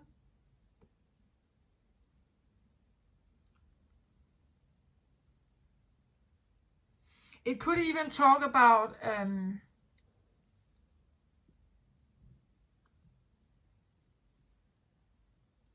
well, and this is unusual for Aries, for Leo. What I'm saying now, it could be something like procrastination, like you're not taking action. Like normally an arrow here would be you shoot with your bow to aim a target, to get to aim for a goal. So it means you take action to, let's say, build something, or you take action or you do something here to hit the bullseye, to get a result or something, or to find a solution or something like that. Here it feels a bit like you're not taking action. You're not doing anything to resolve a dispute, for instance, or you're not the one that, you know,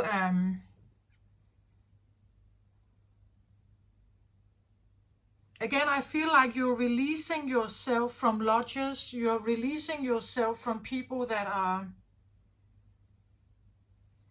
and you are only engaging if you really feel like it's worth it,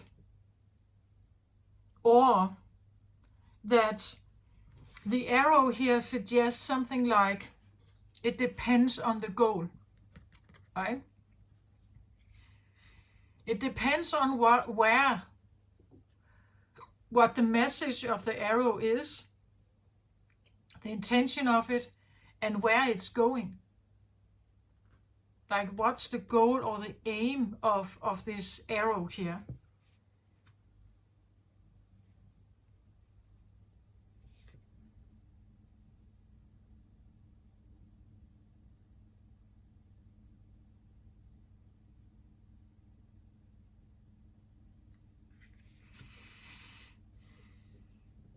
I get a feeling of maybe no contact, or not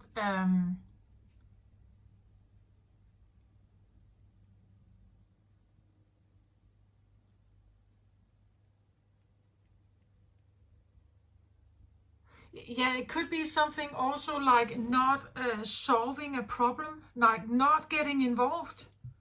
Like, maybe normally you are someone who puts yourself in the middle here, and you would like be maybe very good at dismantling conflict or something like that, right? But here it feels a little bit like you could actually decide, I'm not getting involved unless I really feel that it's worth it. And I'm definitely not getting involved in disputes that have nothing to do with me, maybe, or that where the goal, like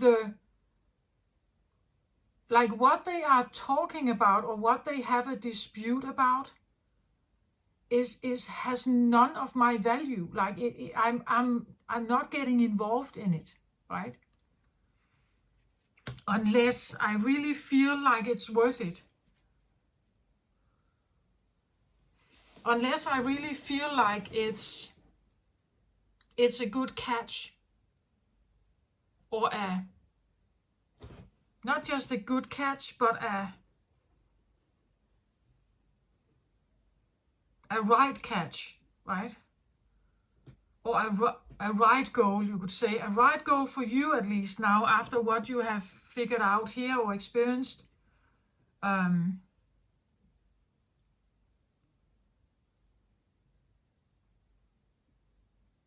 It could also talk about that once, maybe early on in life, you had a tendency of, like, the first great idea you got, you had to pursue it, right?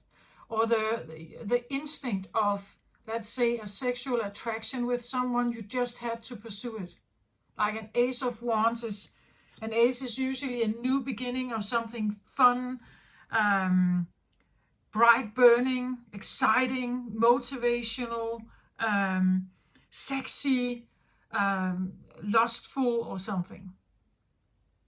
So maybe once you were very driven by, like, when you got excited by something, you took action, right? But the point is that you've burned yourself here in some way. So now it's like you're more discerning about who you let into your life, perhaps. You're not necessarily taking action the way you did before. Normally you would have gone for it. Like, that's what fire signs do. They go towards the things that they want. Like, they go towards the glitter, right? They go towards the things that looks funny or exciting or full of desire, it could be that you want to live a life that is maybe less fiery in that way, meaning that, well, of course you can get a lot of fun out of this. And maybe you can get like short-term satisfaction out of something. But you can definitely also be deceived here. Or you're deceiving yourself. Right? You're deceiving yourself, perhaps, of what it is that you're doing.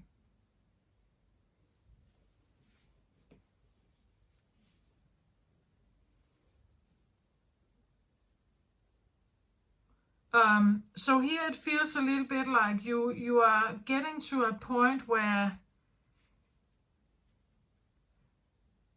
or maybe that's why you just bow and retrieve and say, no, I can't, I don't want to live a life like this, being involved in this, But maybe you can't also not live a life like this exactly, you know? Maybe you're just done, you know? It's like you have a set of voices here and you have a set of voices here, and it's like, you know what? I can't listen to either of them. It's just words in my head. I'm done. I'm just getting out of this. I'm done listening to. I don't want to be criticized. I don't want to be controlled. I don't want to hear projections about all kinds of stuff. Um,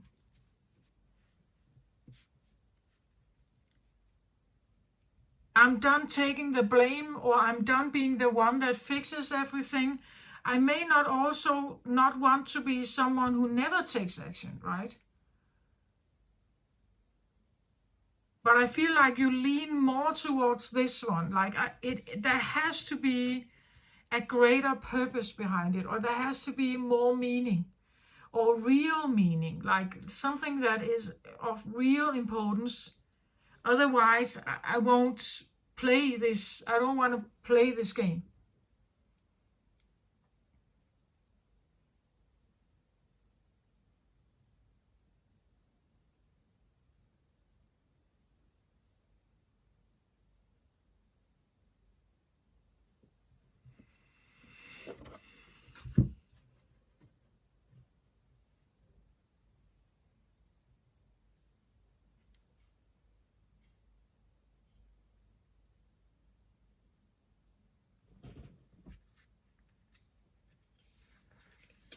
So I wanted another card on this 10 of Michael here, and I get Lakshmi here. And it says the goddess of abundance. I choose to feel abundant. Wealth is an inside job. So this can also be what why you're saying no here now. Because if wealth is an inside job, it means it's not outside anymore. It means that it has nothing to do with those around you or what you are involved in outside. It's an inside thing, like real wealth. And I started out by saying what is true wealth, or what is true mightiness, or what is truly majestic, or truly leadership, right? What is that actually?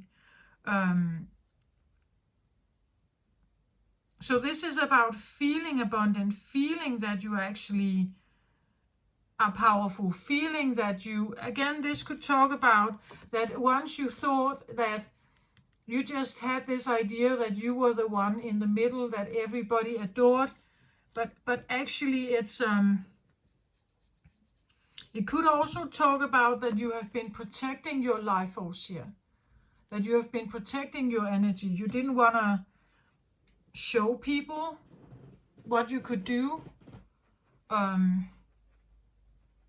or you protected it in some way, but it's actually a deceit, right? It's not real, or it's victimization of your energy then, right?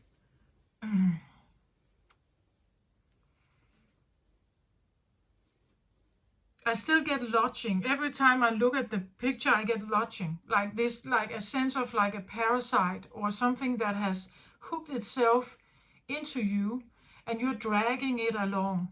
Haven't I had that before for Leo? Something about dragging something along? Was that Leo? I feel like I've had that before. This feeling of that some others just follow along or copy your ideas, or and this sense of followership, or followers on YouTube, followers on Facebook, that it's not real. Like true kindness or true friendship has nothing to do with followers. It has nothing to do with like Trustpilot likes, or things like that. It's a feeling that comes from within. It's a feeling that you are directed, that your choices are directed by like your true inner core, right? Not but what the outside world is asking us to do, not what, but not with what, yeah, what it's asking us to, or forcing us even to participate in and use our energy on. So here I could have a Leo, you know, who has, for years of your life, you have participated in that world. You have participated in this narrative. You had to build your business. You had to be strong and big and everything. You had to like get a big follower base on YouTube or on Facebook or something. You wanted the external validation. That was this proof. It tells something about that if the world is constantly applauding me, it must be true, right? That is how you felt that you were good enough, that you were like you had what it take. You were reliant on maybe other people's adoration or something. Here, though, it feels like someone has gotten to the point that they don't want to do this anymore. Or it's difficult to maintain, as I said, right? Eventually, we know that with all performers or even athletes or something, eventually your body is drained by the training. Eventually, it's drained by those ballet shoes here. Your feet are troubled perhaps by this. It becomes harder and harder to keep up the flexibility and the desired young ballet look. You know, it becomes more and more difficult to keep it up, to keep it alive. Like with an athlete, they have certain years where they are in top shape and they are highly competitive and everything, but then it actually becomes more and more difficult to look that great, to receive the same confirmation all the time. So someone, and that is sometimes what happens with Leos, is that they shift. They can shift their perspective from being utterly outwardly oriented and working with a lot of people, networking, being very involved in projects and everything.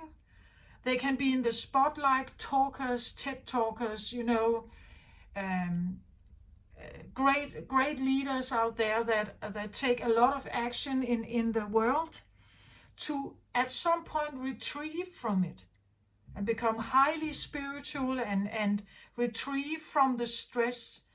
Go to the mountains, you know, and seek contact with Ra, seek contact with God, you know, to retrieve from it, and becoming highly focused on like the inner perspective of true mightiness or true power or true leadership. So that could also be what this is. And that is probably also why the arrow is reversed here. It could talk about not having a plan, like deliberately not choosing to have a plan, choosing to pray instead, or choosing to sit in meditation, you know, or like not being active, not being communicative, perhaps even withdrawing communication, taking yourself away from, again, the bullseye, this idea of needing to have a goal, needing to fulfill a goal. This could be the feeling of someone who is on a journey where they are exploring not having that, like not having a goal, not needing outside validation, not communicating, not networking, just flowing, you know, not not having this need to constantly be in contact with everyone, needing to go more within, um, and not solving, there's always some kind of crisis somewhere, but the need not to go there. Then like feeling this urge to separate yourself or distance yourself from things that you have been highly invested in before, but now you are retrieving from it, right? You are saying goodbye to it. And looking for this inner feeling, right? That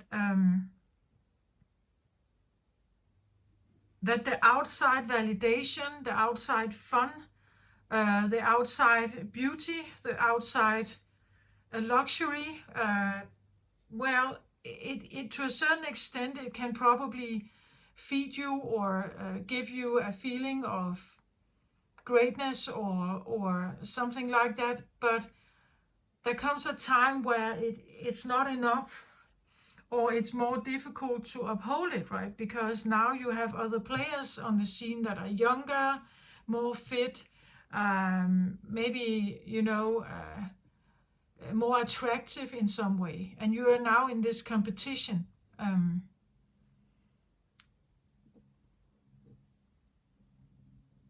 And you could say that a leader that is looking for outside validation is codependent in that way. As well as followers can be codependent on the leader. A leader that needs outside source of validation is codependent in that way. He cannot feel like a successful leader unless someone is following him, unless someone adores him, and unless someone is attracted to him. Then he is a failure, right? Then he will not be that successful leader. So there's something happening here about this. A change of power, or a change of perspective as to what power really is about. Or mightiness is. What is that exactly?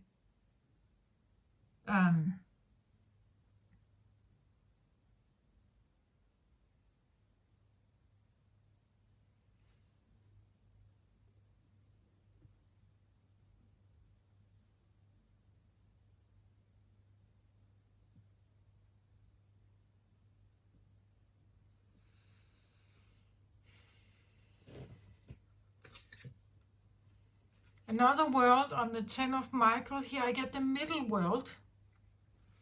So the middle world, I hope you can see, it's like there's this bubble around the crown here. Bubble around the crown. Sometimes I see this tree as this is the brain, right? The brain, and there's like this bubble around it, in the sense that you could be trying to protect yourself from influence, right? That you want to take yourself away from the world that you are in. You want to protect yourself from outside influence. As I said, in the Matrix world, it's highly dominated by word salad. There are so many rules in there, and it directs our life. Just something like history is direct. Just think about it. We know that the story of Holocaust for the Jews means that today,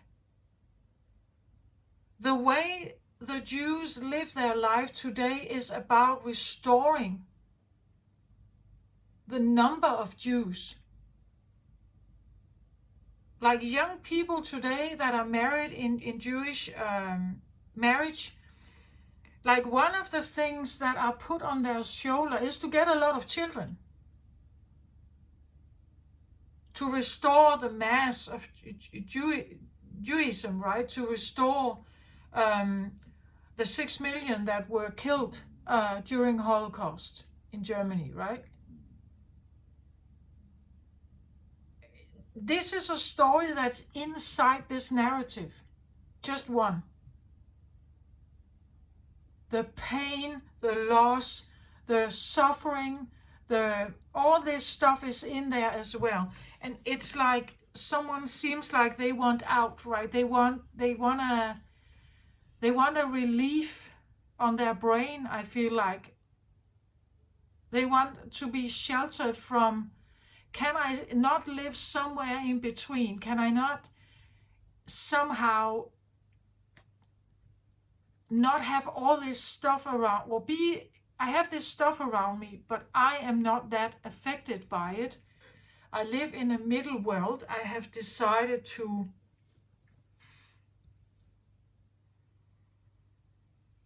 protect my brain, you could say. This can also talk about the narrative that I say, that we live in some kind of parallel narcissistic bubble, where we have created some kind of world in there. And that's the thing that you are saying goodbye to, right? That this parallel world that actually exists alongside with nature is not real. It's not real. But there seems to be this strange human consensus about it. That for some reason we believe that it's true mightiness, or it's true power, or it's true... like in reality we are small, right? We are small beings in a giant universe. Like an asteroid hitting Earth is going to change that picture in an instant. But it's like we have put ourselves in this magical fairy tale world where we are in control. But we are actually not in control. It's not real. It's not a real world.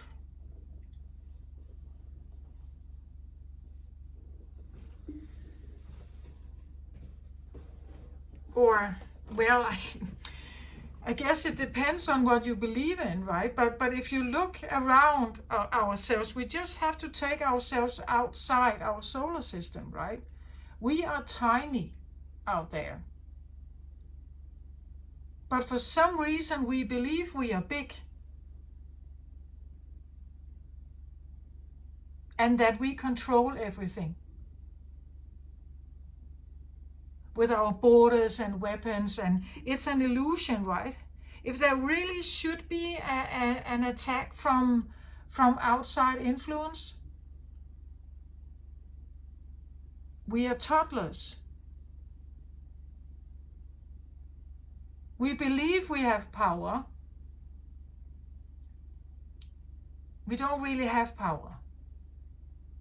Only against each other, right? The atomic bomb.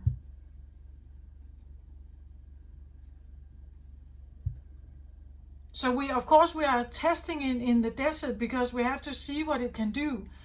But we are actually doing it to our planet that we live on.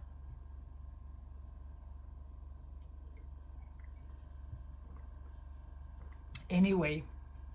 Maybe I've taken it too far out there with the climate change and whatever, but just take it how it resonates for you. You get my point of it, right? Someone is definitely seeing something about maybe parallel worlds or bubbles or illusions or something, and they are shifting.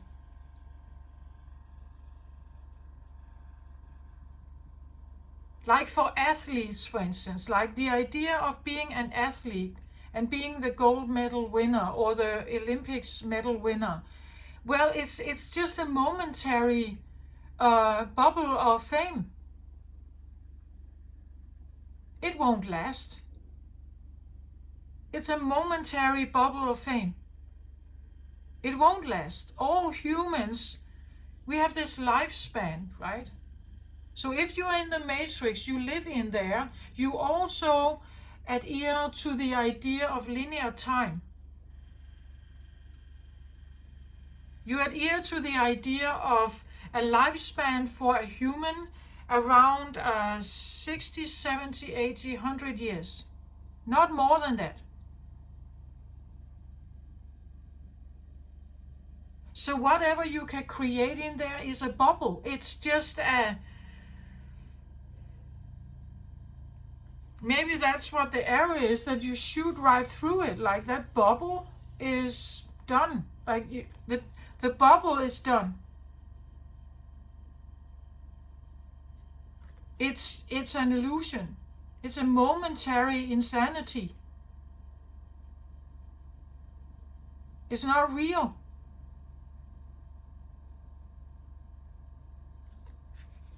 And it will only sustain itself for a short time.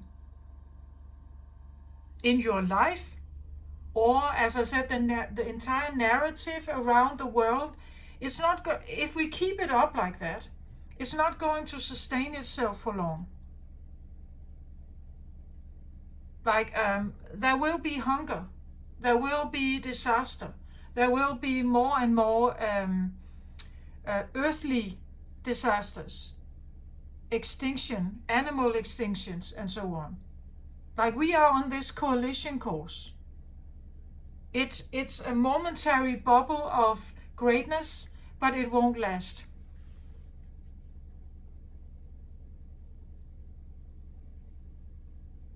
Unless we get over ourselves, right?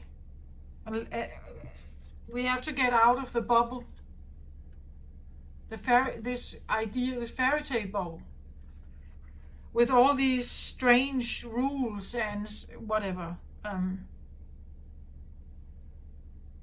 that are put in place just because we can manage ourselves. We can manage our temper, we can manage our desires, we can even manage our brain. Like we have illusions and fantasies and things going on there. The evolutionary state is we are like this in between. We're not an animal, but we are not also, you could say, efficiently controlling the brain we have.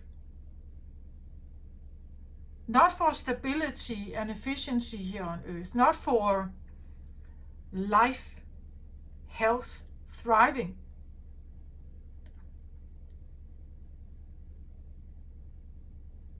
So, okay, take it as it resonates. I'm sorry if I've been rambling a bit too much about something, but you get my point here, right? It's like something has to be worth it. Something has to be worth it.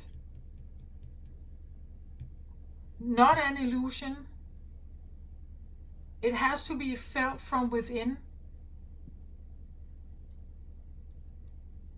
And actually seeing a bigger picture of something, right? It's like you're seeing yourself. Maybe you see this too, like this, whatever this middle world is for you, right? Maybe you want to protect yourself from all this noise out there. Maybe you're realizing that the narrative is an illusion in the world we live in.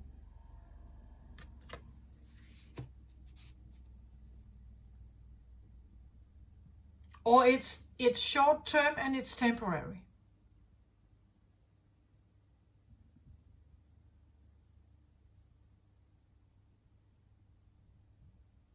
Yeah, okay, this is what I have.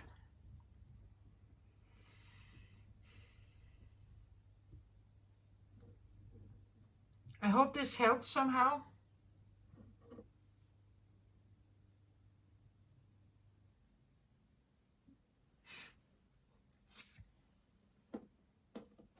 Just a little extra card on the deceit here. So I get the High Priestess.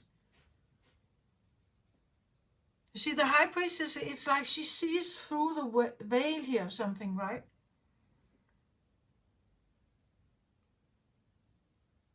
She sees through the veil. She can see something.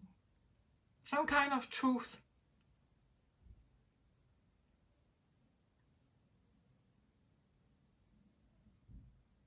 Maybe you feel like you have the ability to see if someone is lying to you, right? That you can feel it, like you can feel if this is just like a gold digger or something, right?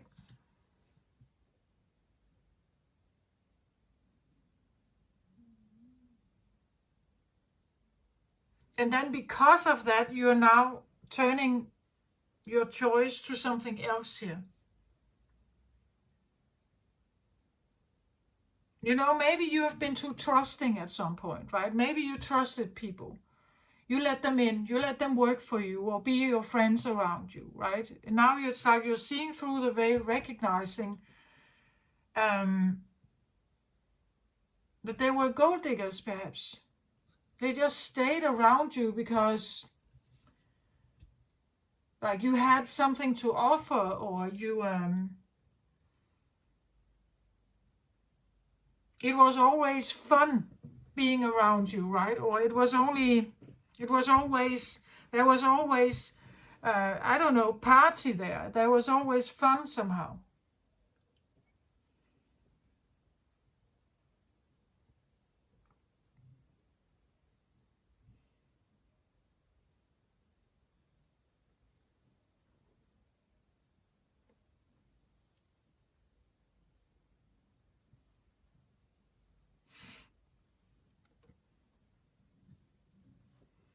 Yeah. Yeah, I get a feeling of like a bubble that bursts or it needs to burst, like a fantasy or a dream that didn't work out. It was an illusion. It was a simulation. It wasn't real and it won't be real. It's like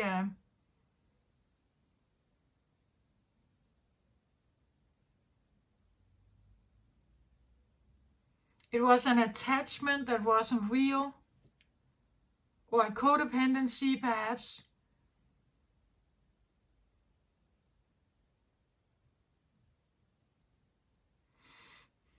And you're seeing through it, yeah. Seeing through that veil.